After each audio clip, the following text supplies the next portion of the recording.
Há conserto sim para esta geração corrompida. Há conserto sim para esse mundo decaído. Há conserto para a minha vida, para a sua vida. Há conserto em Jesus. Quantos creem que essa graça os alcançou? Levante as mãos. Essa graça é poderosa, ela nos renova. Ela nos traz a esperança, mesmo em meio a tempos difíceis. Quando olhamos para o amor, para o favor de Deus, somos impactados. Diga para a pessoa que está do seu lado: Deus te ama muito. Aleluia.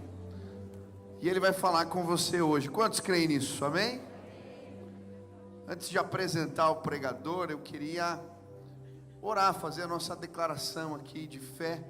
Estenda as suas duas mãos para o céu em sinal de rendição total a Jesus Cristo. E repita assim comigo: Senhor Jesus, eu marquei um encontro contigo esta noite. Senhor Jesus, eu abro meu coração para receber tudo aquilo que o Senhor tem para a minha vida, em nome de Jesus. Amém. Amém. Estou muito feliz. Que louvor lindo. Todo mundo foi embora aqui, eu olhei, não tinha ninguém. Eu ia elogiar vocês. Estão lá. Oh, queridos, que coisa linda, que tremendo, que especial. Tem que ter Noite Black ano que vem de novo. Quantos concordam aí? Amém. Isso aí. Estou muito feliz. E eu quero apresentar, hoje nós vamos ouvir a palavra de um amigo meu, irmão. Eu creio que Deus vai falar através da vida dele, o Gui. Conheci o Gui, acho que ele estava no seminário. E um dia a gente marcou de jogar bola, o pessoal. Cara, esse cara chuta forte pra caramba. Ele joga muito bem futebol. E ali a gente se conheceu. E agora tivemos uma proximidade maior nesse movimento da Semana do Avivamento. O Gui ministrava ali, liderava os jovens na Igreja Batista Independente. E começou a nos ajudar ativamente. E todo o processo, as reuniões, a gente viveu junto ali, orando, clamando, para que Deus movesse as pessoas, enchesse o estádio. Ele estava ali, e hoje ele trabalha ali com a gente na Semana do Avivamento, auxiliando, organizando as coisas. E eu convidei hoje para ministrar, estou muito alegre, tenho certeza que Deus vai usar a sua vida. Então abre teu coração. Você é um homem de Deus, cara sério. A esposa está aqui, a Natasha, dá um aceno aqui também, isso, né? Tem dois filhinhos. O filhinho mais velho dele, é o mais velho, né? A minha esposa estava grávida ainda, e as meninas, a gente foi no churrasco dos pastores, e um monte de menininha pequena veio na barriga da minha esposa assim, e ficava falando com a neném: ai, que linda, ela vai nascer. E ele não entendeu nada, o menino. Tem quantos anos seu filho? 2. E ele foi correndo chamar o pai e falar: tira a menina lá de dentro da barriga dela. E aí não estava entendendo. Mas, cara, é um privilégio ter você aqui. Que Deus te use e que a palavra de Deus possa alcançar as nossas vidas através de você. Boa noite, queridos. Graça e a paz seja com todos, amém? Fica à vontade. Graças a Deus, nós estamos numa noite, denominamos Black, e nós escutamos algumas mensagens de um homem chamado Martin Luther King. E esse homem é um homem que deve nos inspirar, porque esse homem bravamente se ergueu nos Estados Unidos em luta de igualdade racial, igualdade social.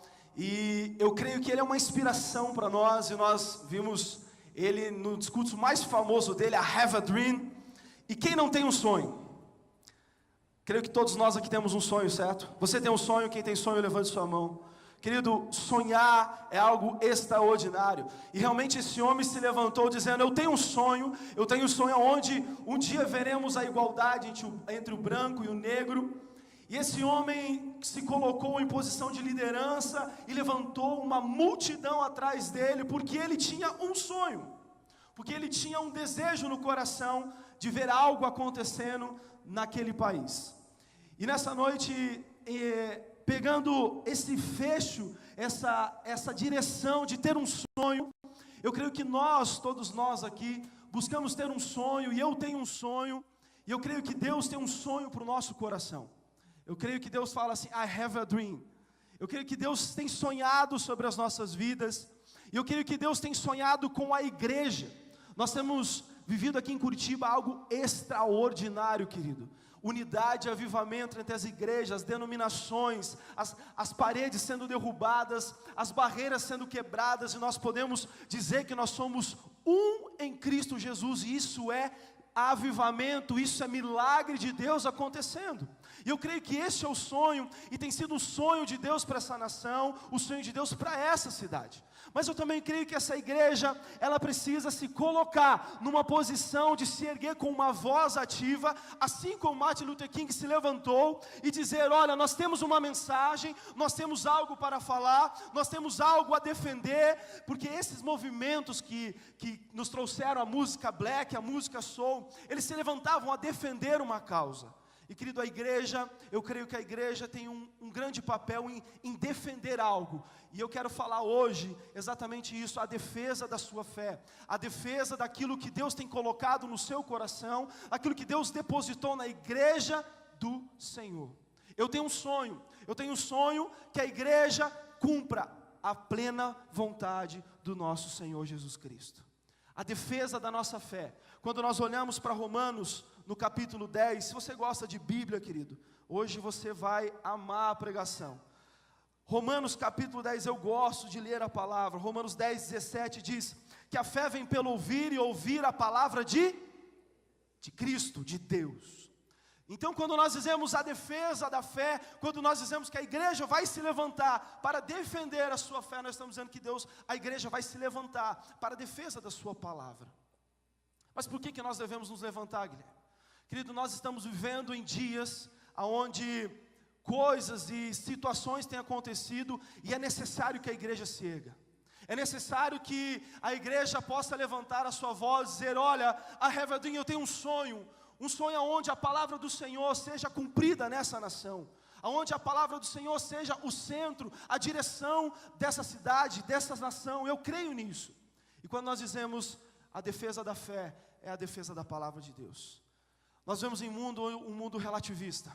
Hoje tudo é relativo. Hoje a verdade não é mais absoluta. A verdade sua pode ser diferente da minha, que vai ser diferente de fulano ou beltrano. A verdade parece não ser mais a verdade. Mas, querido, eu quero dizer que existe uma verdade para a igreja brasileira. E ela se chama Jesus Cristo de Nazaré. Existe uma verdade, existe apenas um caminho, existe apenas um que é a vida. E ele se chama Jesus. Não existe relativismo na palavra, na mensagem da igreja. Existe um que é a verdade, e esse é o Cristo Jesus crucificado. Ressuscitou ao terceiro dia e voltará para buscar a sua igreja. Você crê nisso? Eu creio nisso. O relativismo tem tomado conta. A lei imoral ou amoral que nós estamos vivendo, já não existe imoralidade os lugares que nós passamos.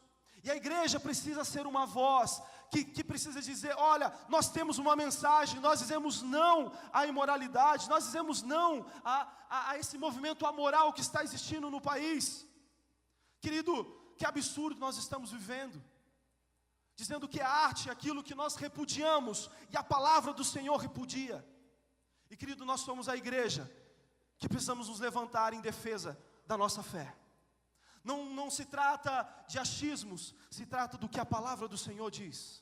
Se trata do que a palavra do Senhor tem manifestado no nosso coração como verdade. As portas estão escancaradas. O mundo tem visto aquilo que nós e a palavra do Senhor vê como pecado, como arte. Eu tenho um sonho. Eu estou em um sonho onde uma nação é guiada pela palavra de Deus.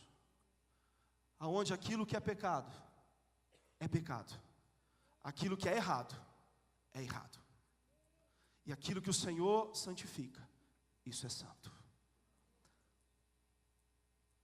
Aumento da maldade. Nós acabamos de passar por uma situação em Minas Gerais, E quantos de nós aqui não ficou surpresos, tristes, crianças morrendo numa creche? Queridos, a maldade tem aumentado, o coração tem se esfriado e muitos corações estão se tornando frios. E é necessário uma igreja se levantar e dizer: eu tenho uma fé, eu tenho a palavra de Deus como conduta na minha vida. E eu temo em dizer que daqui para frente as coisas se tornem piores. A palavra do Senhor diz que nos últimos dias a maldade se aumentará, crescerá. E nós ficaremos cada vez mais atônitos com tudo que está acontecendo. E querido, não adianta ficarmos assim. Precisamos arregaçar as mangas. E como disse o primeiro vídeo que nós assistimos, a última frase, não sei se você notou, disse assim: e esse homem se levantou para fazer a diferença. Em defesa daquilo que ele acreditava, de igualdade, de princípios. E nós precisamos nos levantar como igreja nesse mesmo aspecto, dizer: olha, nós temos uma mensagem, a qual é a mensagem que salvará, trará salvação, e essa é a única mensagem, é Jesus Cristo. Não é as nossas diferenças denominacionais, mas é Jesus Cristo numa cruz do Calvário, é o Cristo crucificado, que será sim escândalo para muitos, será loucura para outros, mas para a igreja será o poder de Deus na revelação do Filho. Querido, eu tenho um sonho que uma igreja se levante, e não se trata de rebeldia, mas de defesa da sua fé. Hoje, nós não defendemos mais quem somos, às vezes nós até concordamos com aquilo que nós estamos vivendo. Mas querido, nós temos um livro que nos foi dado, e ele é a revelação da palavra de Deus. E aqui está o caminho para a sua igreja. Eu creio nisso. Amém? A pergunta talvez você possa trazer, mas Gui, você acha que Deus precisa que alguém defenda a fé ou a palavra dele? Querido, talvez a melhor pergunta não seria se Deus precisa, mas se Deus deseja isso. Se Deus quer que nós venhamos nos levantar e lutar e fazer a diferença onde nós vivemos. Porque se nós fizermos a diferença onde nós estivermos, querido, ali a palavra do Senhor será manifestada e pessoas virão a Cristo Jesus. Eu gosto de dizer que a igreja tem algo que nenhuma outra organização no mundo pode oferecer. ONGs podem oferecer abrigo, comida, amor, carinho, e talvez possam fazer isso melhor do que a igreja, diga-se passagem. Eu não estou dizendo que a igreja não precise fazer isso, pelo contrário, precisa cuidar dos órfãos, das viúvas, os necessitados, os que não têm roupa, comida. A igreja precisa fazer, é uma palavra de Jesus para nós. Mas talvez você possa concordar comigo que tem instituições que não são cristãs, que fazem isso melhor do que nós. Amém por isso? Mas querido, é só a igreja que tem a mensagem de salvação. É só nós que podemos levar ao mundo um Cristo que os ama, um Cristo que ama a cada um sem medidas. E essa é a minha e a sua missão. Sermos a diferença, se nos levantarmos para sermos a diferença aonde nós estamos. Amém por isso? E eu queria ter alguns pensamentos aqui com você. O primeiro dele é que, na defesa da fé, ou na defesa da palavra, a sã doutrina, ela confronta os pecados. Querido, Jesus morreu numa cruz por causa dos nossos pecados. O pecado é coisa séria. Nós precisamos lidar com o pecado. Perdemos muitas vezes a mensagem sobre o pecado, mas querido, foi esse pecado que crucificou o meu e o seu Jesus. É necessário nós falarmos e olharmos para a Escritura. Eu queria que você abrisse sua Bíblia em 1 Timóteo, capítulo 1. Se você não trouxe a Bíblia, você pode emprestar de quem está do seu lado, abrir o seu aplicativo, qualquer coisa, que você consiga ler a palavra do Senhor. 1 Timóteo, capítulo 1, versículo 8. A palavra do Senhor diz assim: sabemos que a lei é boa se alguém a usa de maneira adequada. Também sabemos que ela não é feita para os justos, mas para os transgressores, insubordinados, para os ímpios e pecadores, para os profanos e irreverentes, para os que matam o pai e mãe, para os homicidas, para os que praticam imoralidade sexual, para os homossexuais, para os sequestradores, para os mentirosos e os que juram falsamente, e para todo aquele que se opõe à sã doutrina. A lei é adequada para aqueles que estão vivendo nisso, porque a lei, ela extorna o seu pecado para que você possa se arrepender em Cristo Jesus e ir a Ele. Mas nós precisamos entender, querido, que há uma luta constante entre a carne e o Espírito. Nós precisamos entender que o pecado, ele está aqui, tentando consumir a cada um de nós, da gente. Isso é um problema, porque às vezes a gente esquece disso. Que em constante momento nós estamos em uma luta. Em todo momento nós estamos numa luta. E as maiores lutas são batalhadas ou guerreadas no campo da nossa mente. A gente olha e fala: ah, mas Guilherme, isso é a lei. Mas Jesus diz que o adultério no Antigo Testamento era pecado ato. No Novo Testamento, o simples fato de você pensar, desejar a mulher do próximo já cometeu o pecado. É a palavra de Deus, querido. Em defesa da nossa fé, a sã doutrina nos confronta. O Espírito Santo é aquele que nos constrange, e ele diz assim: olha, está na hora de voltar. É Ele que nos traz de volta à presença do Pai. Você crê que o Senhor está aqui? Você crê que o Espírito Santo está aqui? E Ele pode nos conduzir de volta. Basta nós dizermos: sim, Senhor, eu creio, eu realmente me arrependo de coração. A sã doutrina, no versículo seguinte, no versículo 11, diz que a sã doutrina se vê no glorioso Evangelho. E Paulo está dizendo que me foi confiado o Evangelho do Deus bendito. Olhando para isso, querido, eu posso afirmar que o que era errado continua sendo errado. A Bíblia não mudou, amém?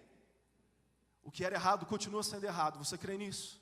O que era pecado continua sendo pecado, e nós precisamos lidar com isso. E ai de nós, se um aqui se levantar e falar: não tenho pecado, já pecou. Todos nós precisamos entender e compreender que precisamos de Jesus e voltar a essa doutrina, a defesa da palavra. Eu não sei você, mas eu tenho ouvido algumas pregações, e dentre delas está a hipergraça. Você já ouviu falar nisso? A hipergraça? Pode continuar fazendo tudo de errado, está tudo certo. Já escutei. E querido, o livro de Tito, dá uma virada nas páginas da sua Bíblia, vai falar algo muito incrível sobre a graça. Tito 2:11. Porque a graça de Deus se manifestou salvadora a todos os homens. Você pode dar uma glória a Deus por isso? Ela se manifestou, querido. A graça, ela veio. A palavra do Senhor diz em 1 João 1,17 que a graça, ela veio por intermédio de Jesus Cristo. Cristo nos revelou a graça.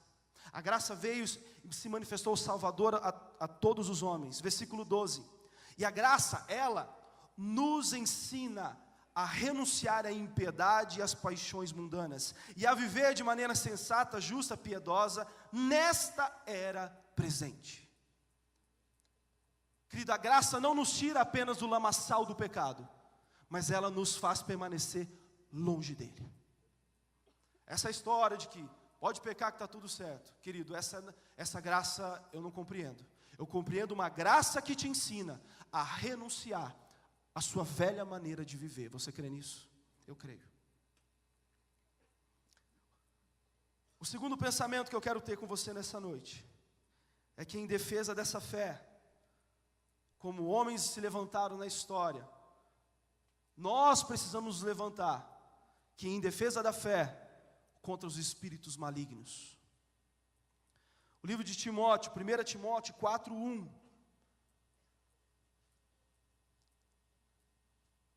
nos alerta algo.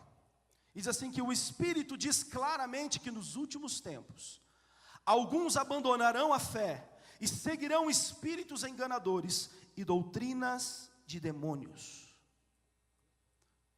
E o que é esses espíritos enganadores? Esses são os hipócritas da igreja. E querido, são os que estão dentro da igreja, não vem de fora. Paulo está alertando Timóteo para tomar cuidado com aqueles que estão inseridos dentro. Se você olhar no livro de Atos, no capítulo 20, no versículo 24 para frente, Paulo reúne os líderes da igreja de Éfeso. E uma das recomendações de Paulo diz: cuidado que se levantarão lobos ferozes no meio de vocês, e eles acabarão com o rebanho. Querido, qualquer um que se levante, trazendo outro evangelho, senão este aqui, precisa ser repudiado, precisa ser calado. Como diz Tito, capítulo 1, versículo 13, é necessário que os façam calar, porque eles têm destruído famílias inteiras, diz a palavra de Deus. É necessário uma defesa da fé, da palavra genuína, e querido, para defender, é necessário conhecê-lo. É necessário ter uma atitude de responsabilidade com a palavra do Senhor. Ela não serve para o pregador, na semana da pregação, preparar um sermão. Não, querido. Ela é a revelação, a palavra de Deus para a conduta da sua vida, para você viver as promessas, para você viver aquilo que nós acabamos de cantar, a maravilhosa graça de Cristo está aqui. É necessário um relacionamento com a palavra. Eu sei que talvez essa mensagem não seja uma mensagem de muitos aleluias, glória a Deus e sorrisos, mas ela é necessária. Porque nós não podemos sair do Evangelho, Cristo crucificado, escândalos para os judeus e loucura para os gentios. Eu não sei para você, mas Jesus morreu numa cruz, por mim, Guilherme, é um escândalo. Eu não mereço. Jesus morreu por mim e eu sou indigno disso. Eu literalmente fiquei escandalizado quando essa mensagem entrou no meu coração. Literalmente eu falei, que loucura. Um Deus no céu vir à terra, morrer numa cruz por mim. Não, só pode ser loucura. E querido, é mesmo. Mas tudo isso por amor. Tudo isso porque Ele nos ama. E você pode estar imaginando que realmente a mensagem é um escândalo. E ela vai ser um escândalo, querido. Porque o amor nos constrange de Jesus. Amém por isso? Amém? Essa mensagem é para aqueles que estão inseridos dentro da igreja. A palavra do Senhor diz no versículo 1 que nós lemos que alguns abandonarão a fé. Nos últimos dias, alguns abandonarão a fé. Irmão, fala para a pessoa que está ao seu lado assim. Dá uma segurada, irmão, persevera. Fala mesmo assim, irmão, persevera, irmão. Não larga o Betis, irmão. Você não pode largar o Betis. Irmão, não importa como você começa uma carreira, o importante é como você termina ela. Aguenta firme, irmão, Jesus está voltando.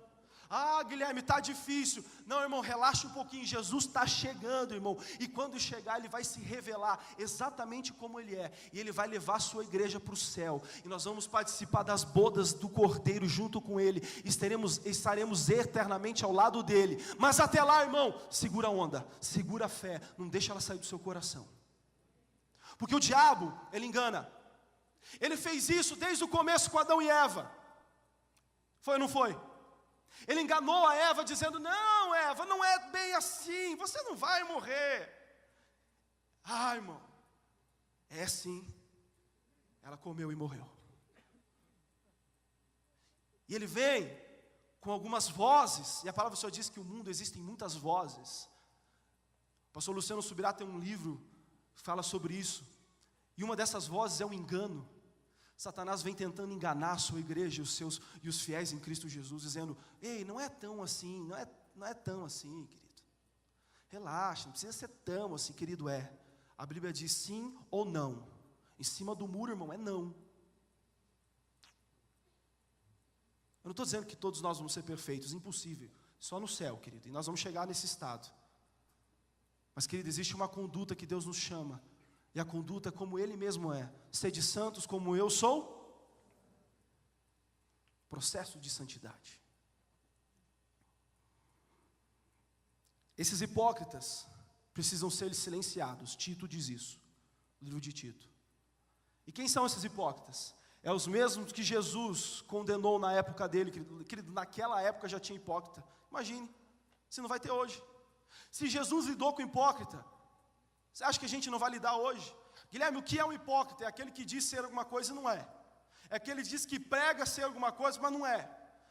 É geralmente o crente assim, tipo, duas caras mesmo, irmão. É tipo assim, eu tenho uma máscara. Na frente de alguns, eu sou uma coisa, mas longe, eu sou outra. Eu não sei quem disse, mas foi um cara muito inteligente, que assim, o caráter do homem, ele é revelado no escuro, aonde ninguém vê. É ali que se revela o caráter de alguém. Querido, talvez você possa estar dizendo, mas fulano, mas ninguém está vendo. Querido, os olhos do Senhor não passa nada desapercebido. E eu quero dizer algo profundo e bíblico. Prestaremos contas de todos os nossos atos perante o Senhor.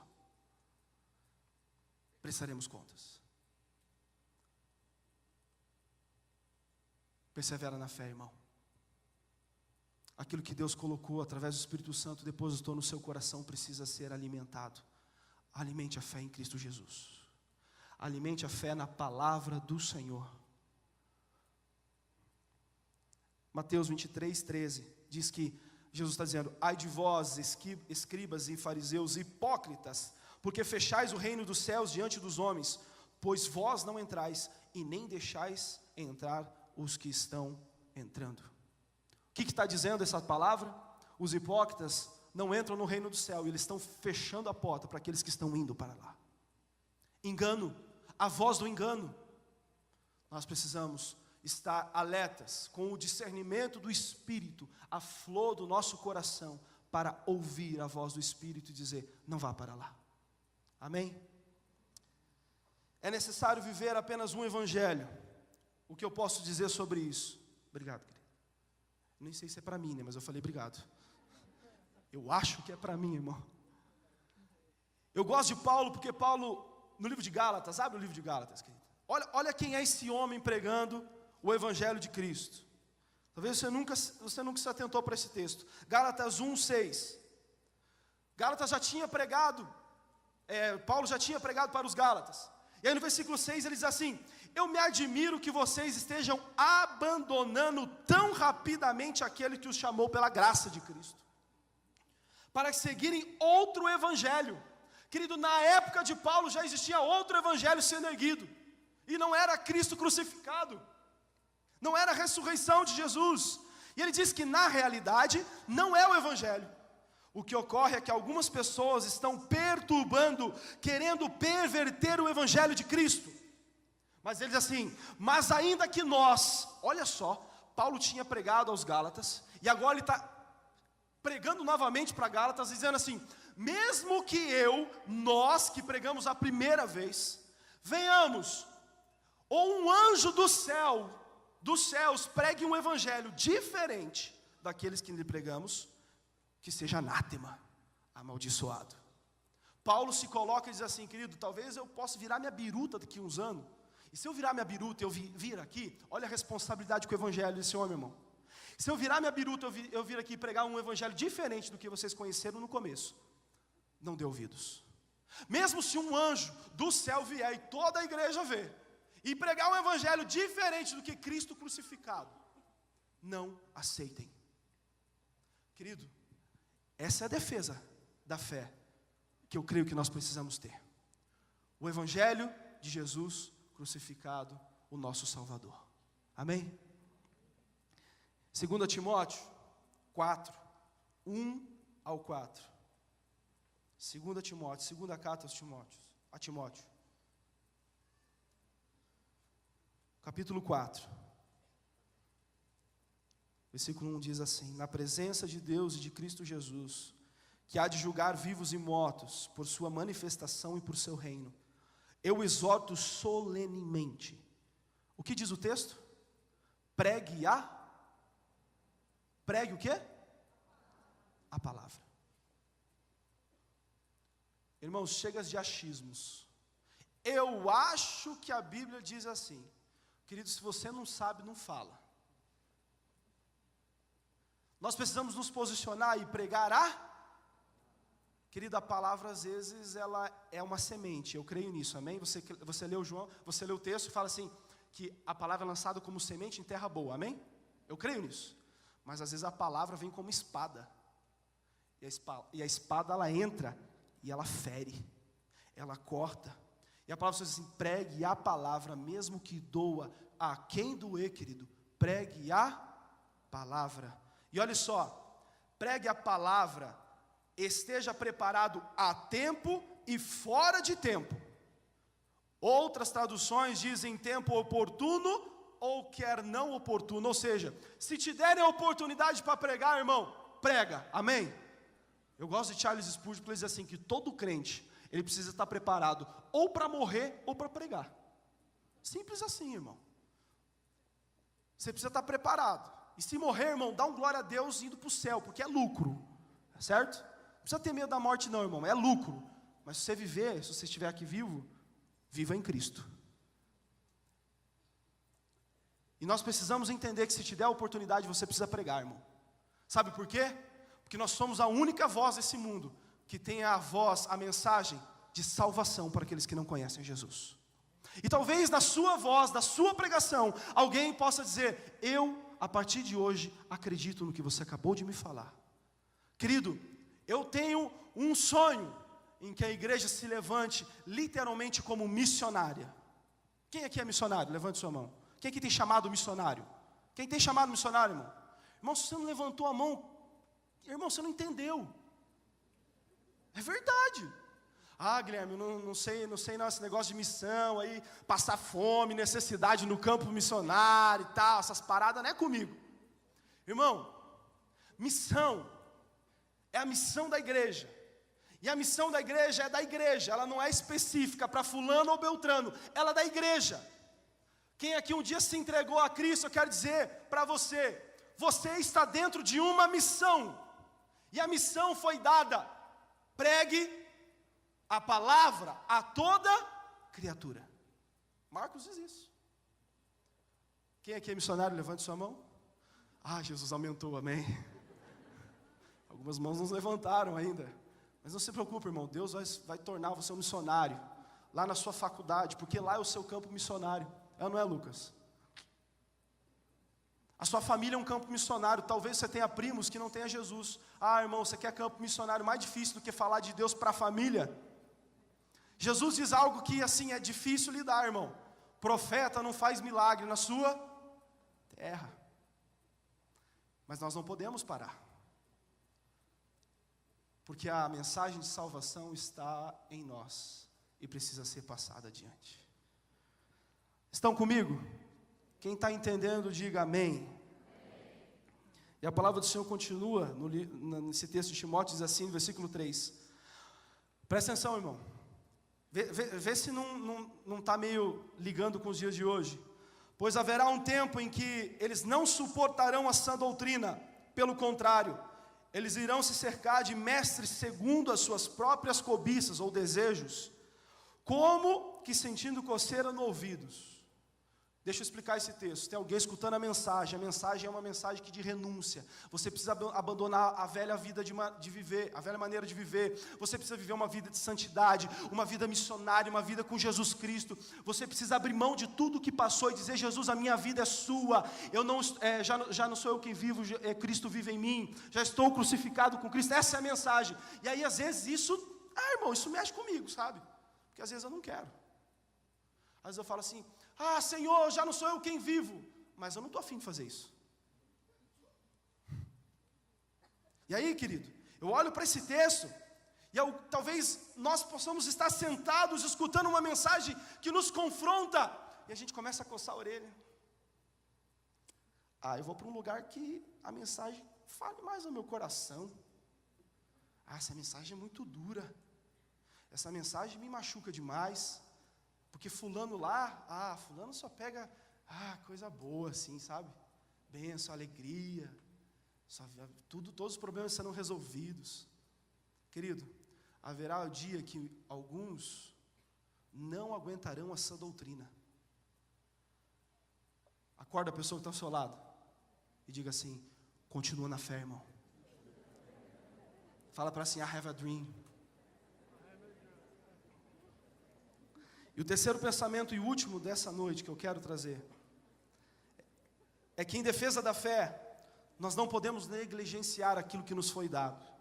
Quando Paulo escreve a Timóteo, no capítulo 4, versículo 14 da primeira carta, ele diz assim: Timóteo, não negligencie o dom que lhe foi dado por ministério profético e pela imposição das mãos dos presbíteros. Guilherme, que dom é esse? Na segunda carta de Timóteo, no versículo 4 e 5, Paulo está dizendo assim: faça a obra de um evangelista, cumpra plenamente o seu ministério. Eu não sei qual é o dom que ali está falando, específico, mas eu sei que ele tem um chamado ministerial, e envolve ser evangelista. Está na Bíblia. Querido, qual é o seu chamado? Qual é o seu dom? Porque todos nós aqui que nos entregamos a Cristo recebemos algo do Senhor, eu creio nisso. Talvez você seja algo muito bom em alguma coisa que eu não sou. Não negligencie o seu dom. Jesus te deu, é para você usar, irmão. Deixe o Espírito Santo operar na sua vida e o seu dom fluir para que pessoas conheçam a Jesus. É necessário, querido, é necessário.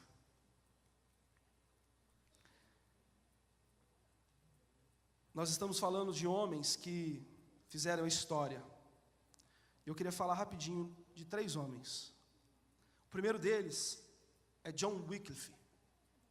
Esse homem, por volta de 1330, ele se levanta, ele começa a ler a Bíblia de maneira diferente dentro da igreja. E ele tem a vontade de traduzir a Bíblia naquela época que não tinha na língua inglesa, para a língua inglesa. E ele é impedido. E não só isso, ele é dado como herege, e ele é morto. Nem 100 anos depois, levanta um outro homem chamado John Huss, em 1400. Ele também começa a ler a Bíblia e o Espírito Santo começa a revelar coisas a ele diferentes daquilo que ele já tinha vivido dentro da igreja. E ele começa a pregar contra a imoralidade de dentro da igreja. Querido, quando alguém se levanta para pregar o pecado que está dentro da igreja, nunca é bem visto. Nunca. E aí ele se levanta. Mais uma vez ele é dado como herege. E a igreja coloca ele em praça pública e metem fogo nele e ele morre. Nem 100 anos depois, um outro homem surge, e esse é Martinho Lutero. E nós estamos comemorando 500 anos da Reforma, irmão. Você pode dar um glória a Deus pela vida desse homem? Pode bater palma. Glória a Deus pela vida desses homens. A Jesus a glória pela vida deles que se levantaram em defesa da fé. E Martinho Lutero se levanta. Nós vamos comemorar 500 anos de Reforma. Eu quero fazer um parênteses aqui. Querido, dia 27, 28, 29, 30 e 31 de outubro, há uma comemoração incrível na Expo Renault dos 500 anos da Reforma. E nós, a juventude de Curitiba, não é a juventude da PIB não, irmão, é de Curitiba. Nós temos o privilégio, na sexta-feira, de realizar o culto. Então eu quero convidar você a fazer parte desse movimento, tá bom? Depois do final do culto tem um stand lá, se não tem, agora vai ter, em nome de Jesus. Mas você pode procurar, e assim, é poucos ingressos, irmão, precisa fazer parte, e a gente está junto comemorando, isso é a data da igreja, irmão, 500 anos da Reforma. Martinho Lutero se levanta, e ele começa a traduzir a Bíblia para o alemão, e você conhece ele crava as 95 teses na porta do castelo de Wittenberg. E ele foge porque a igreja caça ele. E ele descobre na palavra do Senhor que a fé em Cristo Jesus é a salvação. E nós temos as 5 solas, somente a fé, somente a graça, somente as Escrituras, somente o Cristo e somente a Deus a glória. Querido, um homem se levantou em defesa da fé, em defesa da palavra de Deus, e disse: não é bem assim. Existe uma outra pessoa, chamada Francis, eu não sei o sobrenome, porque é alemão, irmão, Charles. Eu não estudei alemão, tá, irmão? Mas assim, vou tentar. Charles. Não vai dar. Não vai dar. Fica com o França, irmão. Eu vou soletrar. S-C-H-A-F-F-E-R. Schaeffer. O pastor Michel é perito em alemão, irmão. Schaeffer. E esse homem tem uma frase incrível. Porque nós estamos vivendo em dias onde fala assim: Guilherme, mas todo mundo está fazendo isso. Guilherme, mas você está falando isso aí, a Bíblia diz isso, mas parece que todo mundo faz diferente. E esse homem de uma frase diz assim, que um simples cristão com a Bíblia na mão pode dizer que a maioria está errada. Se um simples cristão, ele não está dizendo um pastor, ele não está dizendo um papa, ou cardeal, não, ele está dizendo que um simples cristão, com a Bíblia na mão, ele pode apontar o erro da maioria, sim. E querido, isso não é falta de amor, muito pelo contrário. Isso é a maior expressão de amor que pode acontecer. Porque você deixar um irmão seu vivendo no pecado, no erro, irmão, isso não é amor. Você pode ter qualquer sentimento, mas não amor. Sabe por quê? Eu tenho um filho, que nem o Michel falou. Irmão, pensa no menino, velho. E eu tenho uma filha, pensa numa menina. Hoje, essa semana, ela estava com um roxo no meio da testa. Aí começou a sumir. Ela parece que olhou no espelho e falou assim: tá sumindo. Hoje ela caiu do banco, ficou do outro lado agora roxo. E não só caiu do banco, ela caiu no banco, num muro de textura. Ralou, irmão, nas costinhas dela, assim, de alto a baixo. Irmão, ela chorou, assim, uns 5 segundos. Tô brincando, amor, tô falando sério. Ela chorou uns 5 segundos, ela falou: tô pronta. Eu tenho filhos, querido, e eu aprendi que ser duro com eles não é falta de amor. Colocá-los de castigo e discipliná-los é a maior expressão de amor que eu tenho com eles. Porque se eu deixá-los fazer do jeito que eles querem, irmão do céu, ninguém pega. Quem tem filho sabe o que eu estou falando, amém? Você sabe disso, né? E sabe, irmão, dói mais nós do que neles. Ser duro não é fácil, mas é uma expressão de amor. E nós estamos falando e pensando nesse homem, Martin Luther King. Um pastor protestante, ativista político, que defendia o movimento de direitos civis dos negros dos Estados Unidos. E não só dos Estados Unidos, mas do mundo. E a campanha que ele fazia era não violência e amor ao próximo. Que mensagem, né, irmão? Que mensagem. Se todos nós aderíssemos a essa mensagem. Não violência e amor ao próximo. Mas o que eu vejo muitas vezes é alguém fazendo errado e alguém dizendo assim: bem feito, quem mandou? Essa é a nossa fé. A nossa fé é o que agrega, é o que traz para junto, é o que leva esperança.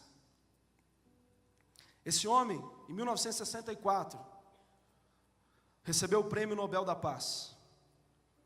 E um dia antes do seu assassinato, ele morreu em 4 de abril de 68, um dia antes, eu tinha separado um vídeo, mas não deu, irmão. A culpa foi minha, só minha.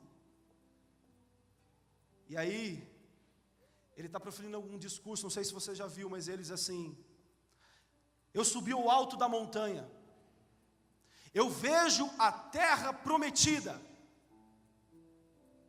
eu não me importo o que vai acontecer agora, eu não me importo o que vai acontecer comigo, porque eu subi o topo, o alto da montanha, e eu tenho visto a terra prometida.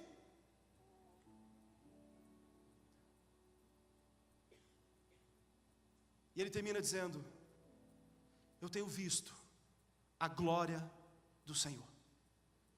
Esse é o último discurso dele. No dia seguinte ele morre, ele é assassinado. Queridos, a maior missão de um cristão, eu não sei para você, mas era muito clara para mim.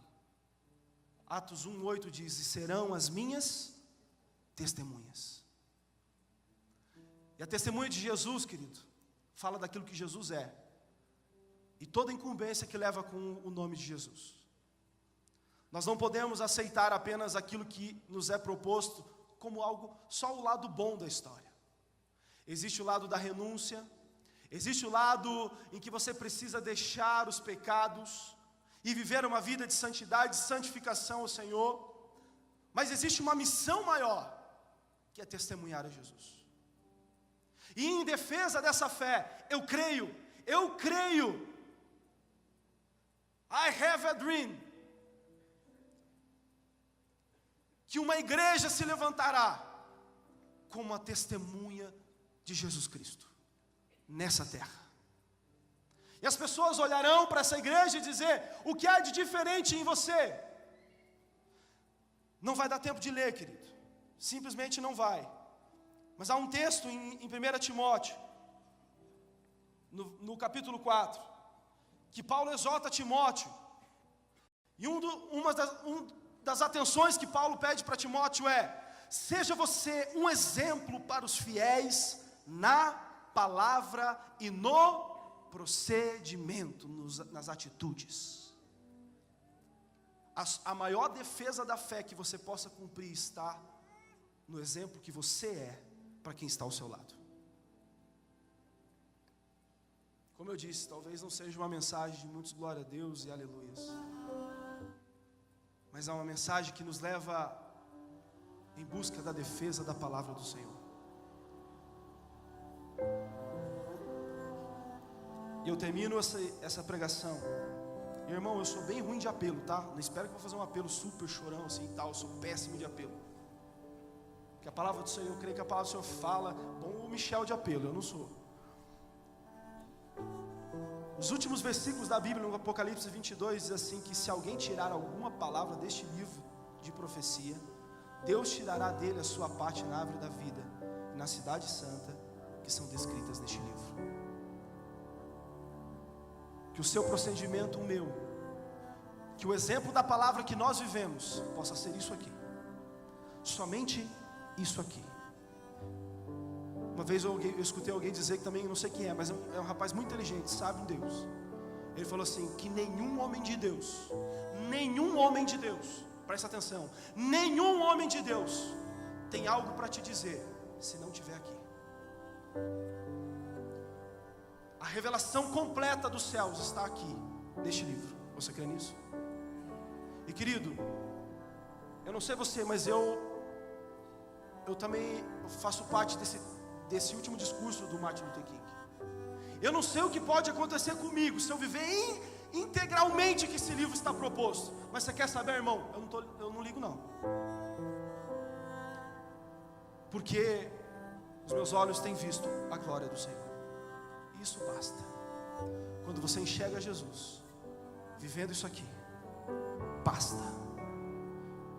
Quantos querem ouvir o Senhor falar no coração? Leia a Bíblia. Eu quero ouvir o Senhor falar comigo. Leia a Bíblia, Guilherme. Não, Guilherme, eu quero ouvir em voz alta. Leia a Bíblia em voz alta. É o Michel? Ou não é? Simples.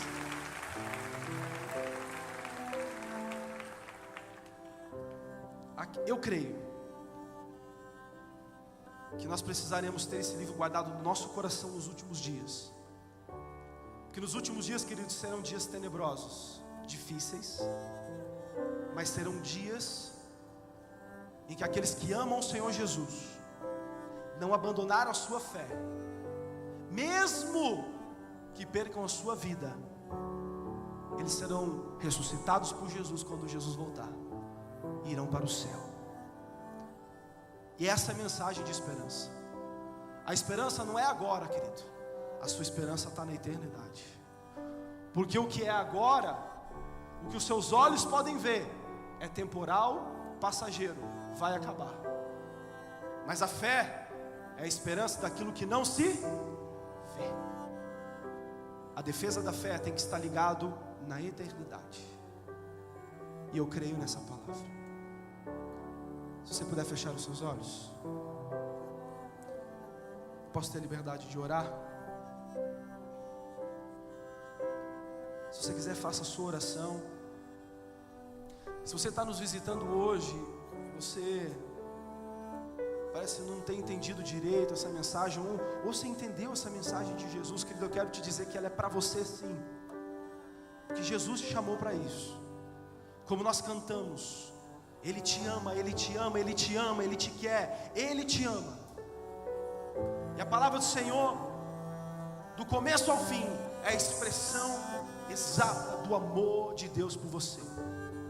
E para nós que um dia nos entregamos a Jesus, o desafio é: nos levantemos em defesa da nossa fé, que nada venha nos abalar, que nenhum vento de doutrina venha balançar o nosso coração, como ondas que balançam as crianças, ou como vento que lança tudo fora. Não, querido,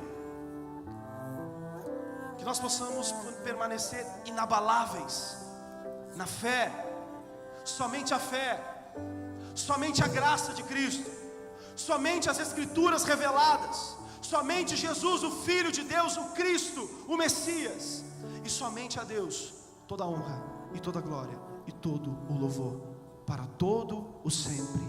Amém. Senhor, nessa hora eu oro para que a sua palavra, Deus, fale conosco. Em alguns corações ela entrará agora como uma semente plantada, e eu oro, Deus, para que esses corações sejam como terras férteis, que cada coração seja fértil agora em receber essa semente dessa palavra, para que possa crescer e dar frutos. Mas também, Senhor, eu creio que essa palavra entrará no coração de muitos aqui como uma espada, de dois lados, de dois gumes, cortando, dividindo, arrancando toda a carnalidade e nos santificando. O Senhor Jesus mesmo orou por nós, dizendo: Senhor, Pai, eu os peço, santifica-os na sua verdade.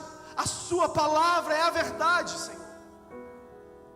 Pai, nós clamamos essa oração: santifica-nos na tua verdade, e que nós possamos nos levantar com uma fé inabalável, independente do vento de doutrina ou qualquer outro evangelho que apareça, que tire Jesus de uma cruz, que tire a mensagem da esperança para as nossas vidas.